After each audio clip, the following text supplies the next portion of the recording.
what to bring out and what to hold back. I believe that the pattern of the moving inner part, like a weeping viola, with very chromatic intervals.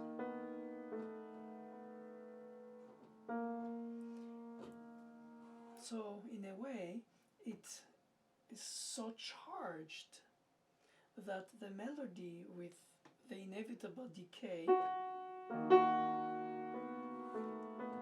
by the end of its stay,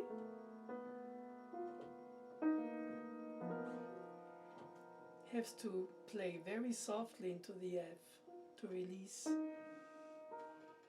the held sound of the G flat that was so long. Though on paper one can say as a teacher that the motion of the 16th notes is a sort of a vibrato to prolong the resonance of the sang melodic part. But it doesn't function in reality, though it's a very tempting solution to write about. Of course, depends of the tempo.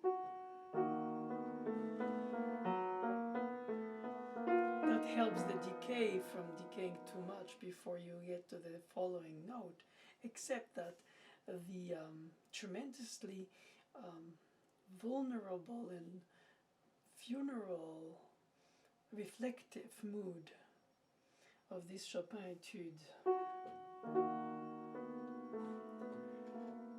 even with rubato forward and backwards, cannot go that rushed.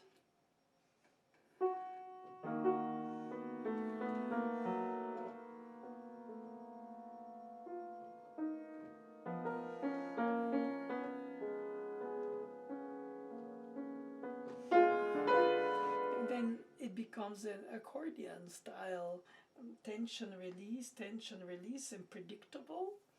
And in fact, the pacing of it is what gives it, like in the funeral march.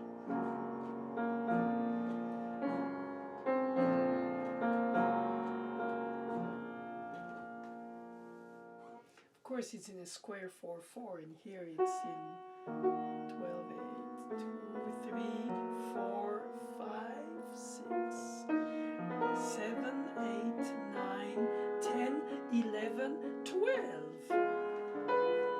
And then maintain the intensity without crescendo nor diminuendo.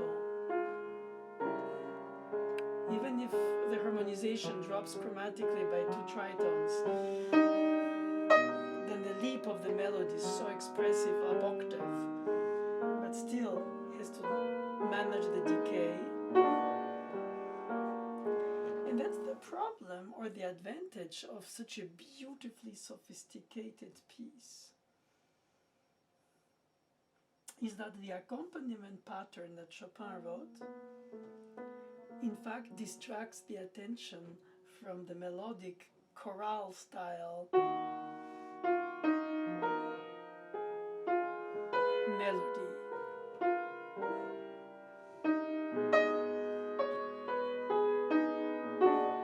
I mean by chorale style, the organ prelude Bach chorale organ piece, like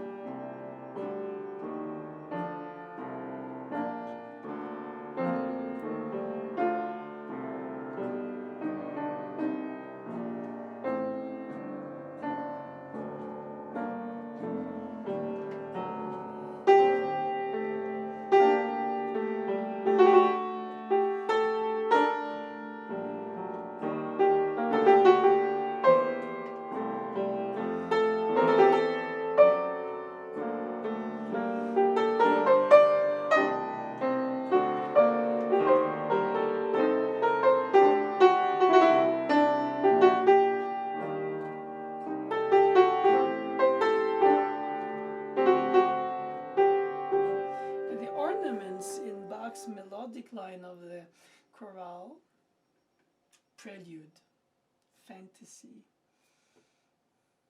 variation, development. Being for organ, the ornaments or the embellishments aren't necessary because the organ maintains the resonance, no decay. So most likely, if Chopin was to imitate even more Bach, he could have done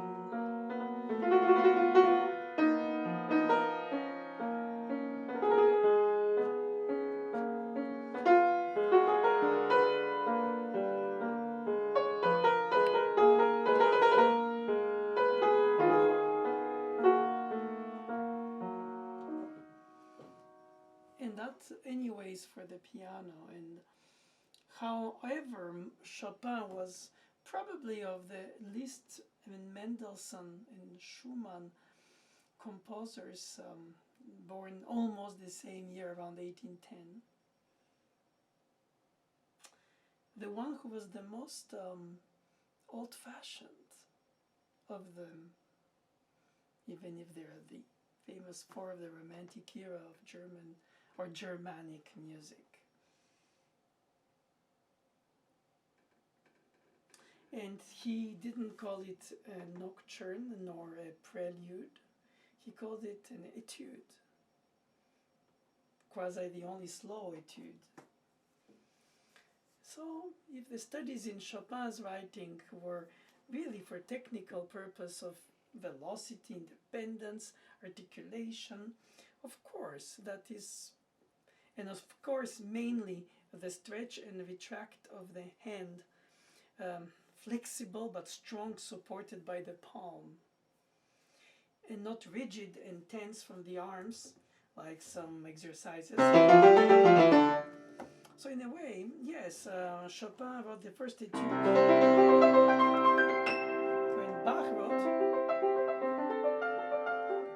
So of course Bach didn't intend it as a virtuosity exercise, but in his time it was intended as a finger exercise. Chopin added artistry to his exercises, even he called them etudes for studies. And what do we study then in this one?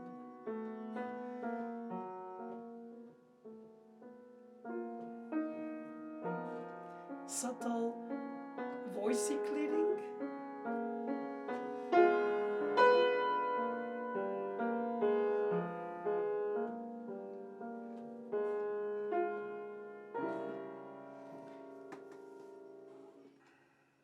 Probably is a study in legato,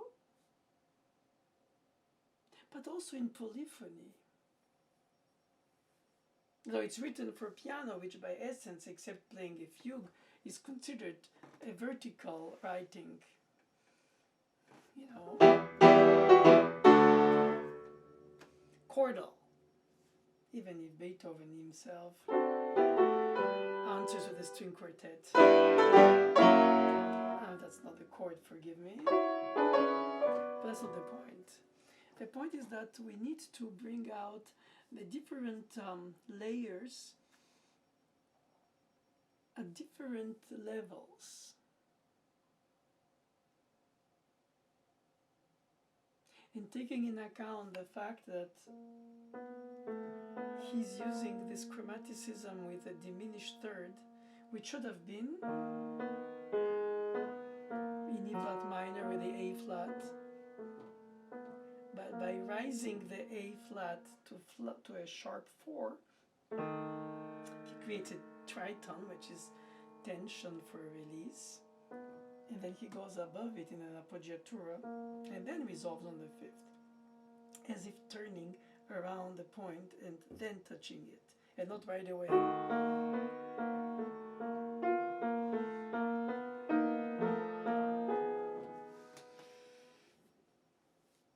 So it's not really only chromatic flow of inner voice, it's a design with diminished third and then major third.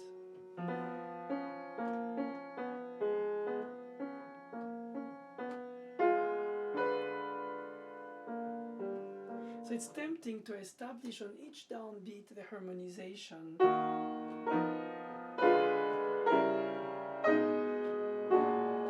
In that sense, it's very much like a Bach chorale, you know.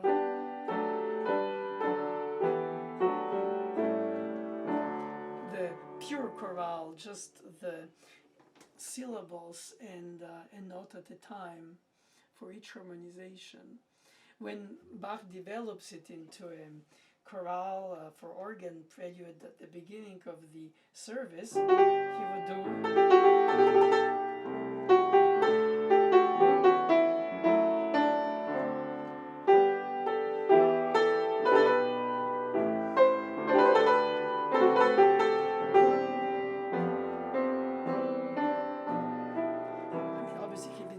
I just made it up, but that is the texture with polyphony inside, which would have been the left hand on the second manual compared to the projecting melody of the chorale, ornamented in the upper manual, and then for the bass line, the 8 or 16 octave or double octave bass notes played on the pedals. So the instrument in a way calls for it. It's almost like an orchestration that you couldn't do on the harpsichord or the piano, which are both single timbre instruments. Though, to be honest, the straight strung pianos, the early forte pianos, had a different resonance in the low, middle, and high register. Whenever the modern pianos with the crossed strings resonate by sympathy, so you get a homogeneous resonance.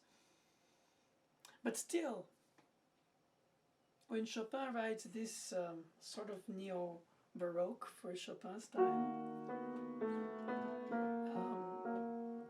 aria-style developed chorale, decorated and austere accompaniment with chromaticisms.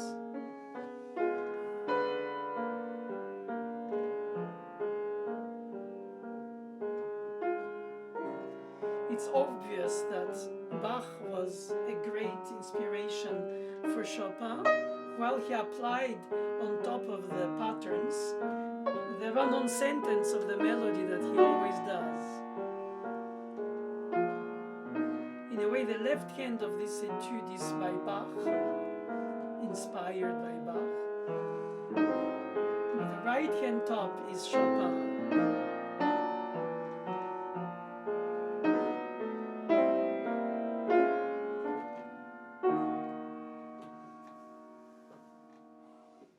And so for the pianist who will play, study, learn, record, write about, or possibly teach as well, we have to find the right combination, the right harmony within this polyphony of length of sound according to the acoustic and the instrument we play, but in correspondence to the reflective, intense, and perhaps mournful mood.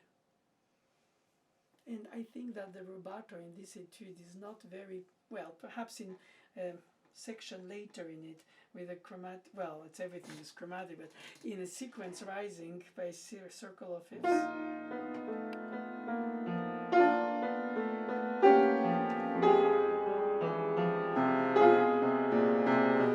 You can help yourself with a very subtle leaning forward, more than, or much less than an accelerando. And then he goes like Schubert would do in harmonic modulation on the Neapolitan F-flat major, E major spelled, and stays at least for those bars into this borrowed hope of E major to return to the flat key, in this case A flat minor, or the subdominant of the original E flat. So yes, it is austere, yes, it is expressive, yes, it is calm, but yes, it is in motion, and yes, the melodic line and the bass line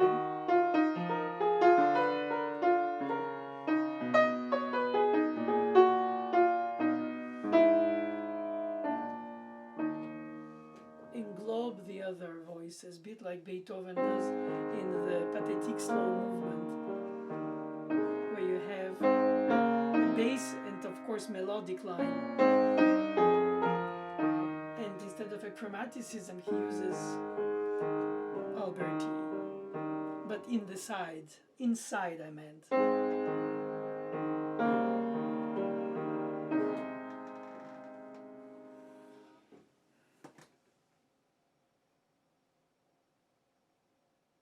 It's always about shaping the resonance, but also the storytelling through the voice leading.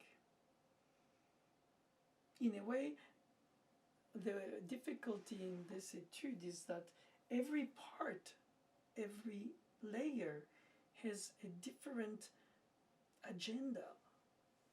This is more about anxiety and unsettlement.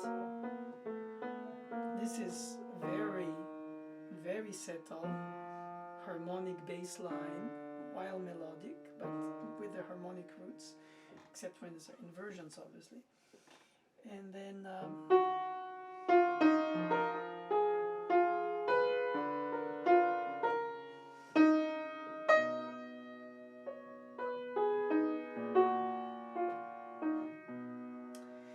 an incredibly expressive melodic line that goes above and beyond, bridges over the beats and the bars of the harmonization.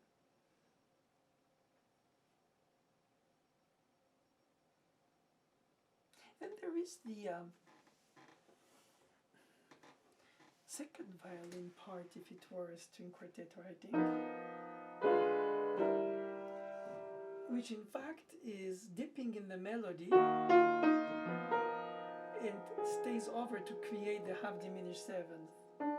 Should have resolved here, but he rises it. So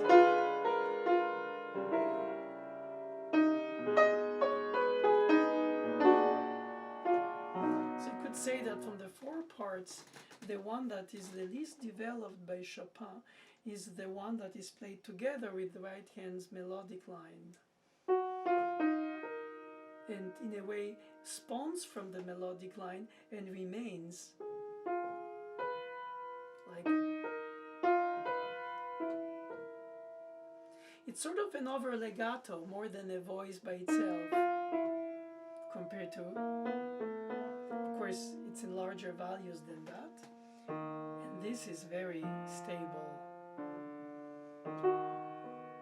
I always marvel at the choices of the texture of the composers, especially the pianist composers, since they think through their fingers as well as through their brain and soul, is how they choose where to make it heavier in texture, richer, complex, subtle, and all of the above, and when to leave it simple. If he had done perhaps a double middle voice for the two voices inner,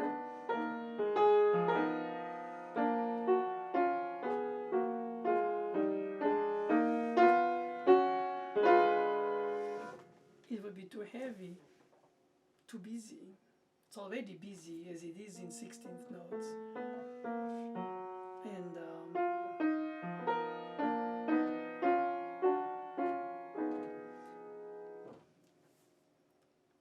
thinking outside of the box is my way of illuminating the true understanding, analytically or just intuitively, of interpretational choice of phrasing, tempo, articulation, pedal, and general traction of the storytelling, and of course dynamic levels as well. And all that blends in one. You don't have to mention them in detail except when you teach, not in the performance. And when Beethoven writes the most tender minuet in the D major sonata, he uses a very banal, in the best sense of the word.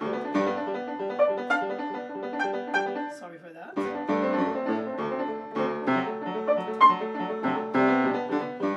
And you wonder if Beethoven didn't write that trio, which is more than basic,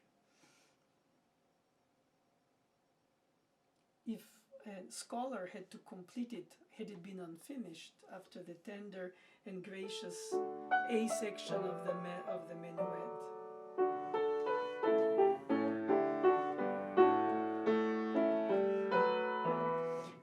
A scholar would come up with something of a more sophisticated and perhaps more subtle trio section.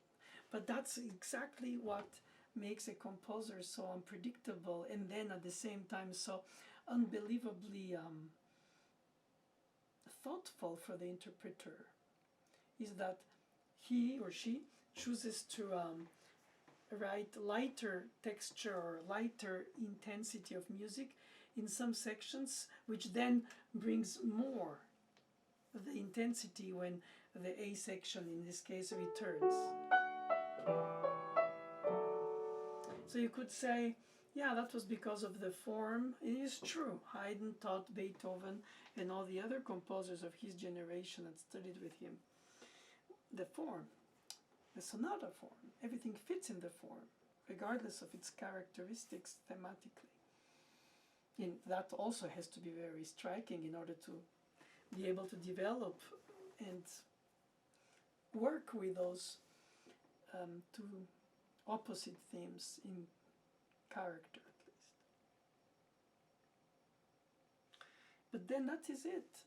How do you then, as an interpreter, play meaningfully sections where the composer purposely shuts down the intensity, the drive, and the expressive effects of chromaticism, be it of repeated notes like ostinato, whatever. It's almost like releasing the steam. But you have still to play it meaningfully. At least you cannot shut down as an interpreter the drive, while you don't want to overstate things that are more simple, like bridges into a return in a recap, or developmental sequences that modulate in the given tonalities. In other words, something that is sort of like cooking in progress and then tasting from time to time to make sure that the ingredients are in the good proportion. Then all of a sudden, just take a moment to have no action, or perhaps no emotional intensity, or less, and then allow for the something else B section to be in fact the pivotal aspect of the humanity, where we can be only intense a given amount of time when we are earnest, and then we need some kind of time to relax in a non-first degree meaning of the word. Or perhaps, for instance, the intensity of the fourth ballade, stating this melody with reaches a moment in G flat major,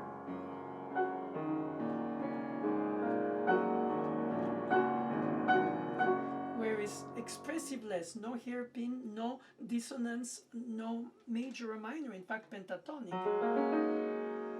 Just probably closer to major compared to a minor ninth in the lament of the first element thematically of this fourth ballade. And so he uses that section to just almost make a blank slate.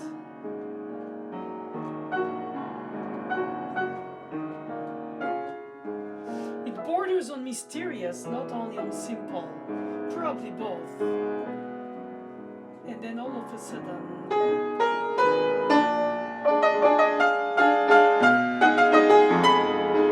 and there we are back into it, in the drama, in the brooding, in the emotional drive that goes deep in your soul, and you have to express all your sense of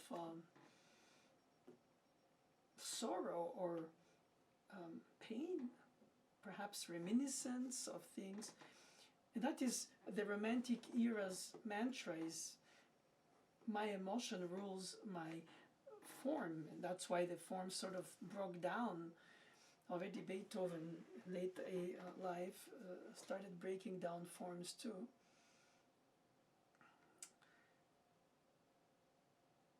which doesn't take away from the expression of emotion in the Baroque music, except it's within its own spectrum. And of course, comparing time periods stylistically, chronologically or not, is always unfair to the real meaning of the audacity of a given composer in a given time zone where they were living, and therefore to appreciate fully the expressive audacity of Monteverdi doing a major minor, as Mademoiselle Boulanger used to say. Major minor thirds were considered great dissonances chromatically with Monteverdi as this example of a madrigal.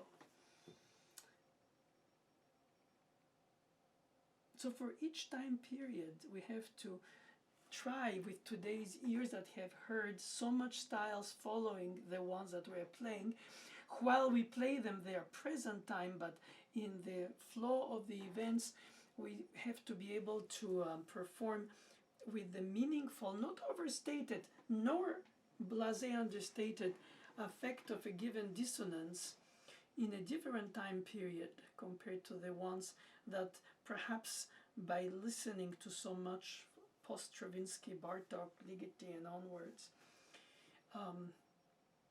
the concept of dissonance doesn't belong to attention to a release of a consonance. It's difficult to empty one's psyche from having heard expressive, dramatic or driven or all of that pieces that followed certain time periods, and we try to think about it as if all the composers followed each other when we study them in terms of literature survey, as if there was a sort of a path that they just contributed each towards until us, like a chain of events. Most of the time not. Some were more audacious with the harmonies or rhythms before even Renaissance, and some, like Chopin, is much less audacious with rhythm and harmony than Bach in this etude.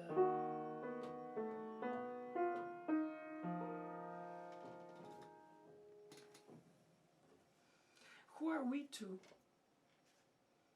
come by centuries after, played on an instrument for which it wasn't conceived, therefore more than the performance practice and the action and reaction on the action of the keyboard, I speak about the tone expectation, the blossoming shaping of a phrase, the decay and the delay and the suspension of the appoggiatura, and all these effects which perhaps to modern music appear overly stated, and because it's more blank, nor overstate the graciousness of these elements or their vulnerable beauty in a certain way, perhaps even almost difficult for us to experience as they did, like any piece.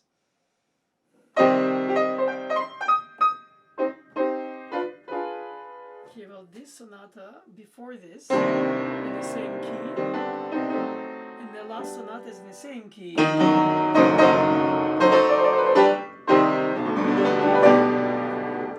Played like that in a row, it's like jumping over decades of his compositional development.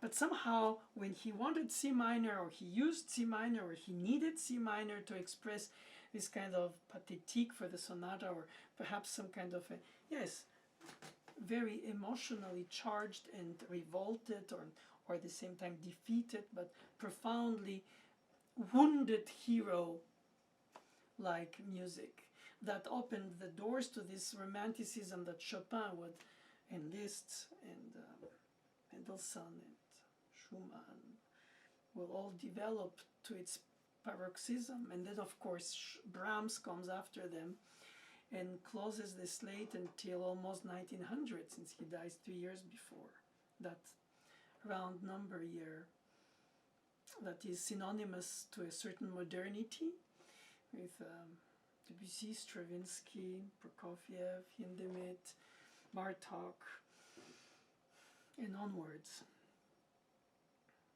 So in a way, while we are privileged to have access to music of the past in the different layers of this past through time, and while it is incredibly personal and present time when we play it, regardless if it's Haydn or modern, we have to manage to, and I try to help this with students, is to define a soundscape which would be relatively framed in order to allow for other stylistic pieces in a recital program like Flowers in a Bouquet that are combined to become a beautiful bouquet. That's an analogy like another. But it's very important because this way then the mezzo forte or the fortissimo or the sforzando in Beethoven wouldn't be the same than in Schumann or in Brahms or in Berg. I don't intend to limit my students into a stylistic frame by time periods played on an instrument that is not corresponding to, but when you hear a recital that's, let's say, has Bach, Beethoven, Mozart, Chopin, Liszt, and Mussorgsky or something, and even further up, Ravel and Gershwin and all that, to be able to transform the solo instrument that has one color, which is piano, and forte obviously, but that's for the dynamic range. Yeah. And still be stylistically different on the same instrument that is not meant for originally. So in a way it's like a translator, transmitter. It has this kind of cultivated interpretation choices.